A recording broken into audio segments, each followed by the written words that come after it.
లవంగా ఎన్ని వేసుకున్నాం కదండి, స్పైసీకి తగ్గట్టు వేసుకోండి. జస్ట్ కొంచెం టేస్ట్ కోసం ఉప్పు వేసుకుందాం. సరిపడా ఉప్పు వేసేసుకోండి. కొంచెం పెరిగేసుకుందామండి. మనం కలుపుకోండి, మంచి టేస్ట్ వస్తుంది. ఇప్పుడు మనము ఆల్రెడీ ఫ్రై చేసుకున్న ఎగ్స్ వేసుకుందామండి. ఒకసారి మళ్ళీ మొత్తం గ్రేవీ కలిసేటట్టు మొత్తం ఒకసారి కలుపుకోండి. దాంట్లో వేసుకొని కొంచెం వాటర్ పోసుకుందామండి గ్రేవీకి. ఇప్పుడు బాగా మగ్గాలండి, అది బాగా మగ్గాలి, ఆయిల్ పైకి రావాలండి. చూస్తారు కదా, ఇలా మగ్గబెట్టి తీసానండి. చూడండి అట్లా, అదిగోండి ఆయిల్ అలా తేలాలి. చూడండి ఆయిల్ ఎంత కనబడుతుంది. అలా ఆయిల్ అంతా తేలేదాకా మగ్గబెట్టుకోవాలండి. ఇప్పుడు మనం లాస్ట్ లో కొత్తిమీర వేసుకుందామండి. అంటే అండి, ఎగ్ మసాలా కర్రీ రెడీ అయిపోయింది. ఇది మనం రైస్ లో తినొచ్చు, చపాతీలో తినొచ్చు, అన్నిట్లోనూ తినొచ్చండి. చాలా కమ్మగా ఉంటుంది. ఇక ప్లేట్ లోకి సర్వ్ చేసుకుందామా. చూడండి, కమ్మటి ఎగ్ మసాలా కర్రీ రెడీ అయిపోయింది.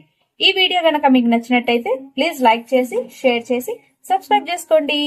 Thank you for watching Shravya's recipes.